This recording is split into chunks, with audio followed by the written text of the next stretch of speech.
Hey, what's up guys? It's Boo from Mile High Distilling, down here once again at Balmer Peak Distillery.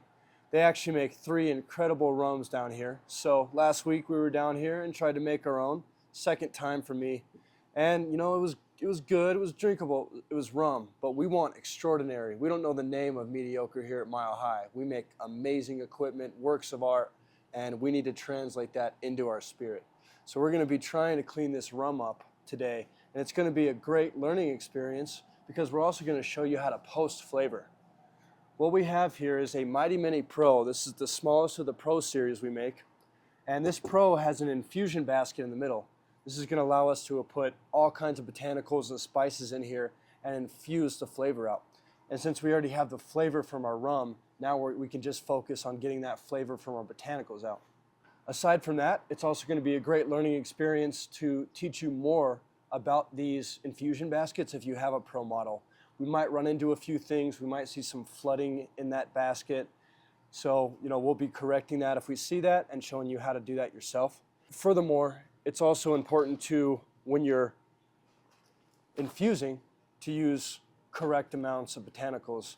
Now these distillers, these professional distillers, you'll see them with a fully packed glass. And that's because they have their recipe down, okay? We don't. So a little bit's gonna go a long way. Remember, we can always put flavor back in. We can't really take it out once it's there. So we're gonna be cautious of what we're doing. And it's a great size for a test batch. We could definitely experiment with a few different botanicals. I think the cameraman and I are in accordance that we're just gonna play it safe here. Tried and true, cinnamon and orange peel. These things work. Aside from that, I also have some star anise and a few other things.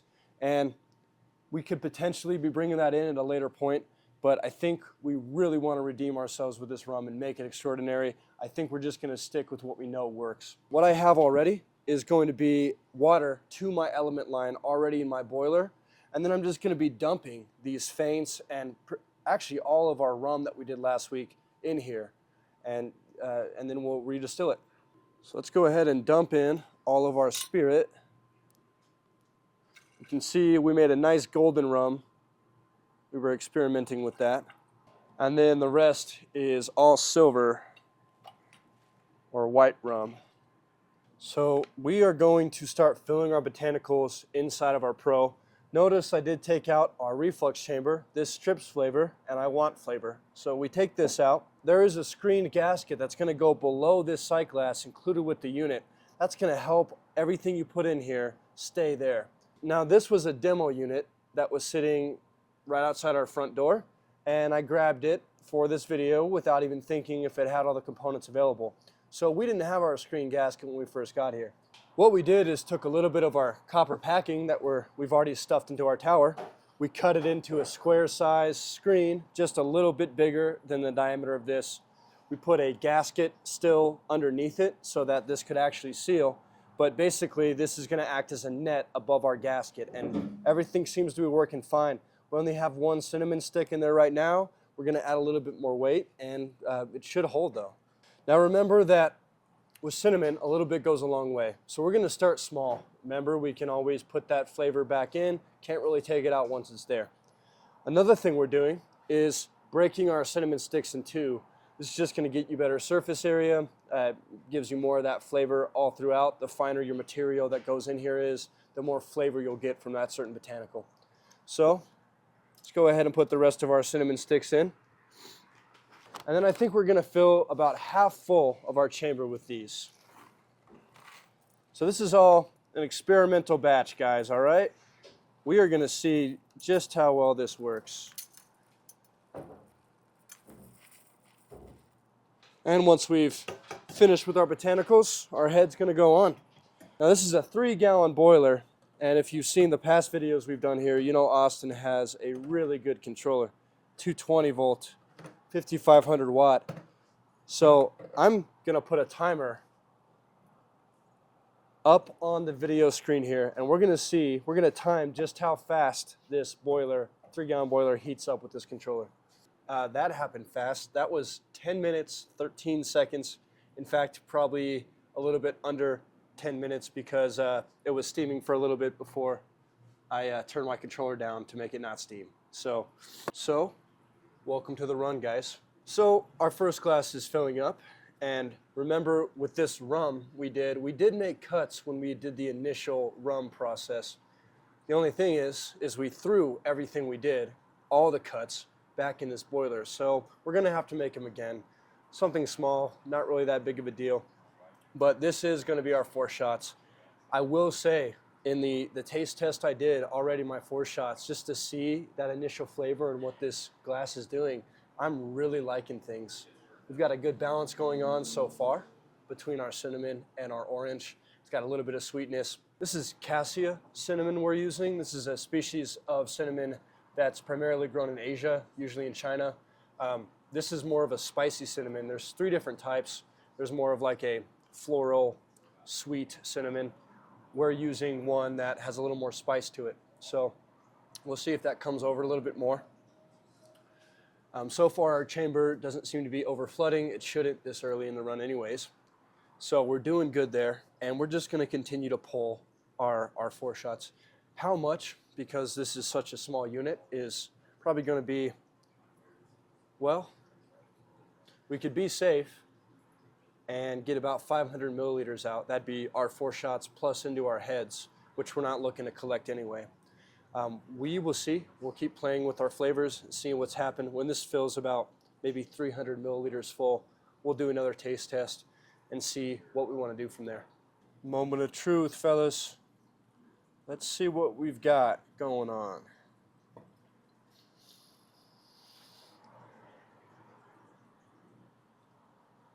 So they're 4 shots. So our scale is already really low of what we should be expecting. We're not going to get a lot of our flavor out, obviously, in this. It's going to be harsh. We're just using this as a base to see what flavors are coming over. The smell of cinnamon is all around me in the air, which is great. As far as what I'm tasting, I'm not getting a lot of that over. I'm getting the spiciness of it, but as far as the cinnamon flavor goes, I'm not seeing a whole lot. I'm getting a little bit of orange. I think only time will tell. I think it's too soon to really tell. We're going to let this go a little bit longer and see if that flavor changes. For now, I'm going to keep on filling this jar up. I don't think I like anything that we're having right now. No harm in just filling that jar up. One thing, too, if you had watched the last video we did on this rum, we talked about doing some dunder with our boil here. What dunder is, well, what traditional dunder is bacteria, basically, goat heads, chicken bones. All that is fermented and created into making a rum. Our dunder, another form of dunder, is we took our spent wash from our rum. That's what's left over in the boiler after the run finished. And we were planning to let that sit for a little bit and then bring it in here, redistill it with the rest of our rum. Fun fact, about 5 minutes after the video stopped shooting for that, I spilled it literally everywhere. In my car, all over the floor of this distillery, and there was a trail leading from my car to the distillery. So I got about 50 lashes from Austin over at Balmer Peak. The owner called me stupid, said no, I won't amount to anything. They're all right. I just had a really bad day. So dunder's no longer on the table. Obviously, that's all a joke. I was the only one beating myself up. So as we fill up our first jar of heads, got to run the math and sort of see how much heads we're looking to expect. It's a little hard for me because this was an already distilled alcohol. I think we had about 4 jars worth of heads that went in to this boiler, and a lot of those are going to be cleaned up, so you have to run some sort of scientific calculations on that. That's why smell and taste is easier. Because as far as flavor goes, this is great. I'm liking what's coming out. When I taste it, it's not really methanol-y, but it's very, very harsh. It burns. That's a good indication for me that heads are in here, which they should be. We just pulled our 4 shots. We'll have to do a little bit more of that for this second jar and see where we're at for that.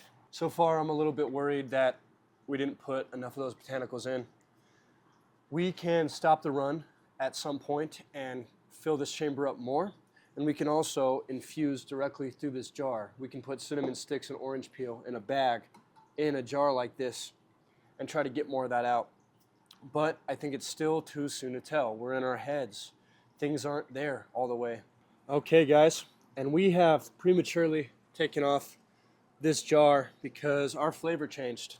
It's fairly safe to assume that we are now in our hearts. So it's about 18 ounces worth of heads. And let's see what we're at in terms of proof. This was 130 initially, and now we're sitting a little bit above 150, 152 maybe. There's probably a little bit of a temperature variable playing. We've managed to increase 20 proof by redistilling. Obviously this will be tapered down to a drinkable level, probably about 80. And in that flavor change, we're getting more of that cinnamon over. Still not much on the orange, which is surprising. I would say 90% of how this is filled up is orange, but it goes to show you cinnamon goes a long way.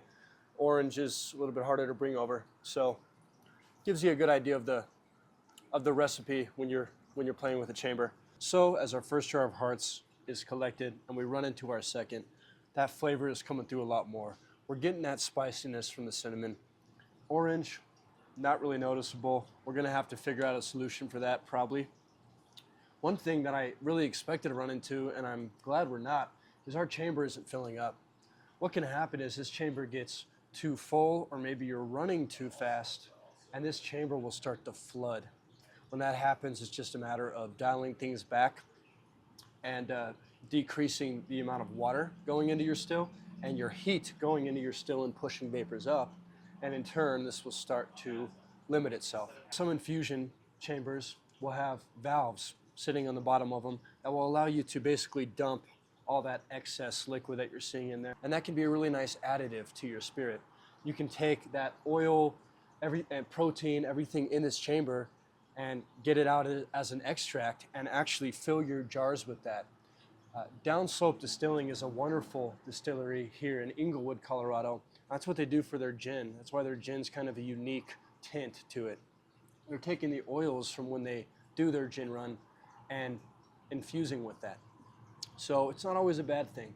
So it's time for some experimentation, folks. We want that orange flavor to come over a little bit more. We're gonna try a method known as soaking to try to get that over more. Usually I'd put this in a bag. It'd just be a bag packed with orange peel or whatever you're trying to infuse. It would sit in the jar, and then over time it macerates and you get that flavor out. I don't have something to do that with here at this location right now. So we're just gonna sit them in there loose, and then we'll just filter them out a little bit later through a cheesecloth, something real simple. But we're gonna see at the end of this run if this orange pulls over more in this jar than the others. On top of that, we also have some oak sitting in this jar. So we're gonna be infusing some oak flavor into this one. It's probably not gonna be too prominent during this part of the run. We'll come back in a few weeks and it should make more of a difference. But again, we're just experimenting and we're gonna see. My favorite rum here at Balmer Peak is the spice rum. And I'm not sure of the process. I'm not sure what they do. If the color they get is from their extract from the botanicals they use and spices they use, or if they do put it on oak. I'm guessing the latter. I think they do put it on oak, but that is just a phenomenal, well-rounded rum. So I think oak can really maybe bring this to a certain level as well. As we head into what should be jar number 5 of our hearts, well, jar number 5 of Past the Heads. We're gonna try to, using basic math, determine kind of where our tails should be. I think we're starting to head into them. We were at 150 in our initial heart jar, and as we headed right into here in our third, we started seeing a drop, 140. Now for this fourth jar, I'm getting a reading of about 138. So it seems like we are dropping, and because I haven't changed my flow, I think we're probably in our tails. We're running a small 3-gallon unit.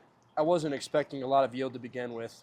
And as you guys know who watch the channel, I love the tails. I love the flavors that come over. So I'm gonna take the chance to take a shot here and hope this is amazing. If you guys have a shot near you, go grab one if you don't. and take one with me. Wanted to thank you guys so much for watching the videos. Please be sure to like and subscribe if you're liking what we're doing. We love doing this for y'all. I hope it's informative. I hope it gives you different methods of distilling that you weren't aware of. I hope you learn something from all of our videos. And even if you don't, thank you guys for watching. I hope they're at least enjoyable. Take a shot with me, y'all. Cheers to you.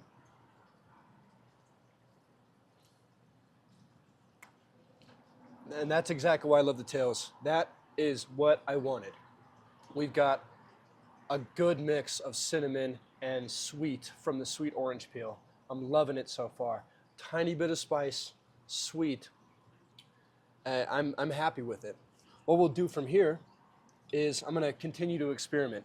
As you can see, experimentation has already gone and had an effect. We have a completely orange, almost looks like a pumpkin spice, perfect for the season. This one I just distilled. This was the last jar I had under here, even though it's not in line correctly. And we're already starting to get a little bit of tint there. This is our oaking one we did, and so far nothing there. But I had already used this wood once, to be honest with y'all, so the tannin is already a little bit absorbed. So this will probably take a little longer to age. Remember, in tails, tasting is very important. Tails go from a nice enhancement on the flavor to bitter and sour pretty fast. So we're gonna have to keep a close eye. And to be honest with you, I haven't really run a 3-gallon before. I know where my cuts kind of lie in an 8-gallon and a 16, but a 3, not really sure. I don't know how much we're expecting out. You don't cut your tails off at a certain proof level. It's really just about flavor. So regardless of what proof we're at, this could go bitter and sour at even as high as 120 proof. We might experiment a little more as we're here. Distilling is all about experimentation. That's the funnest part to me. Have fun while you're doing this. This is how recipes are developed. Every professional distiller you know, they didn't start by knowing their exact recipe for their infusion base. They didn't start with knowing exactly what to put in and ferment to create the wonderful spirits they make. They had to experiment. So do yourself some justice, experiment, have fun in this craft. Anything that's ruined can be fixed, as we're seeing. Our initial batch of this rum was not bad, but it wasn't great either. And now we've made it into something that's better. Surprise! We're almost done with the run, the magic of editing. So, in this time, we've collected a lot more jars, and we have some great info to share. Again, I've explained in past videos, I love working with artists and distillers like Austin over at Balmer Peak. They just have such experience in the craft and such knowledge and wisdom. So this one's common sense, and it's really something we should have thought of before.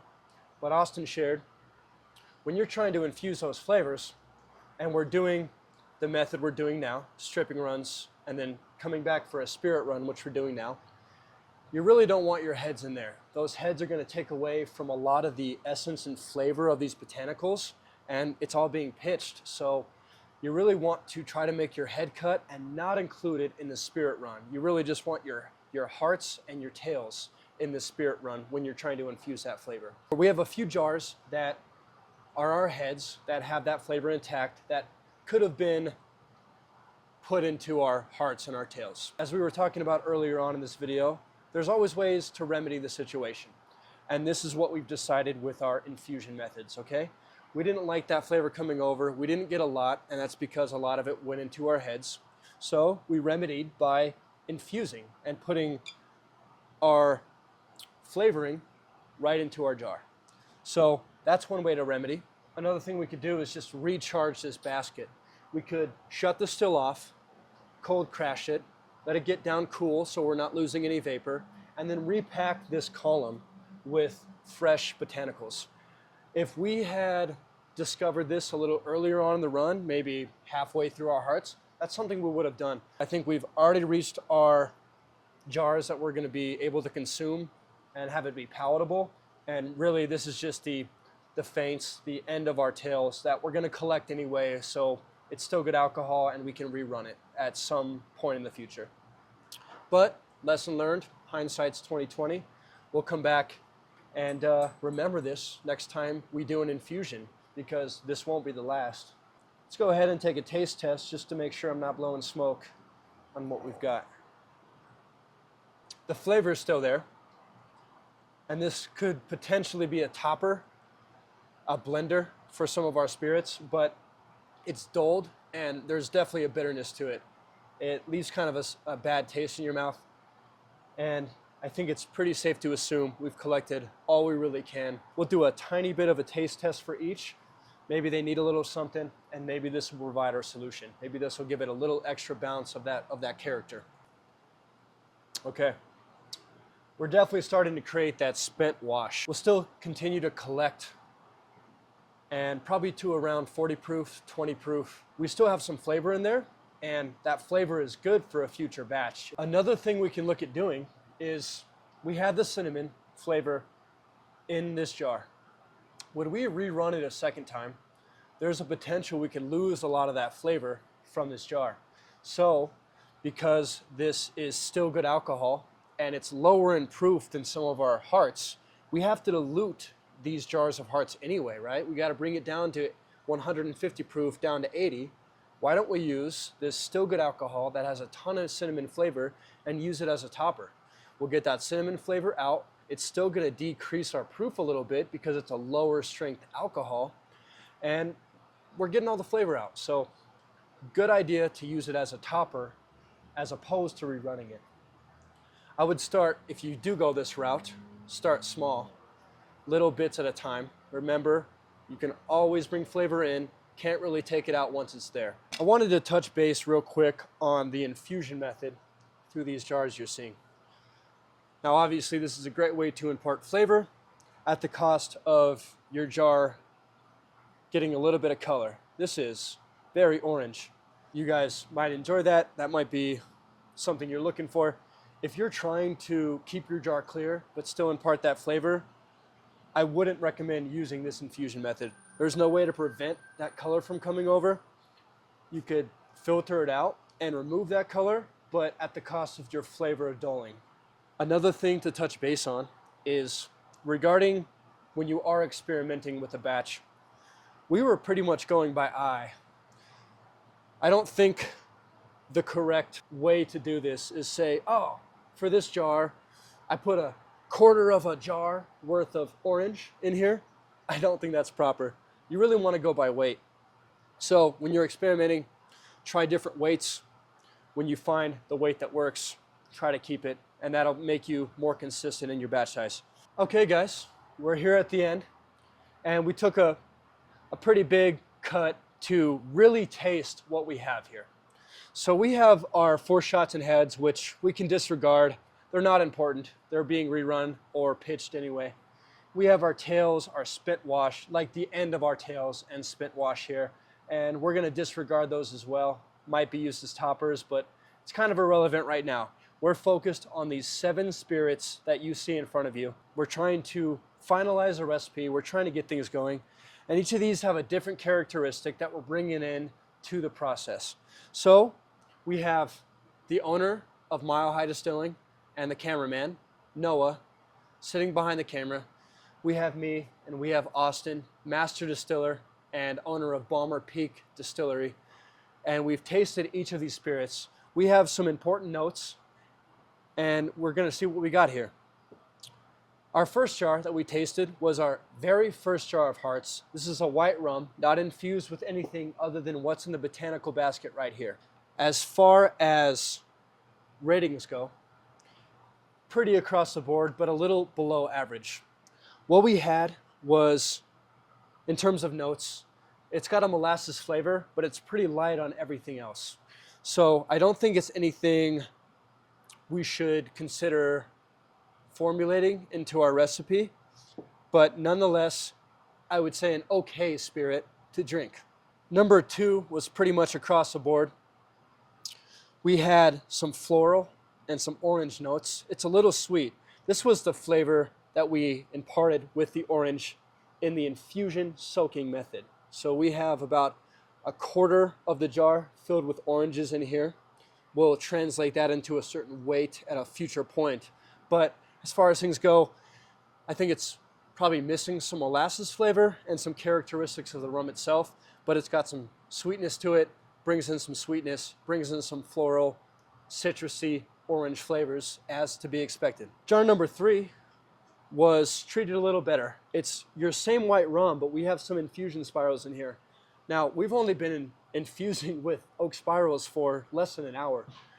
This will only get better over time. We're talking about some bold rum flavors in this jar, and we have a medium spice level. So I think it's still missing some floral characteristics and some citrus from some orange.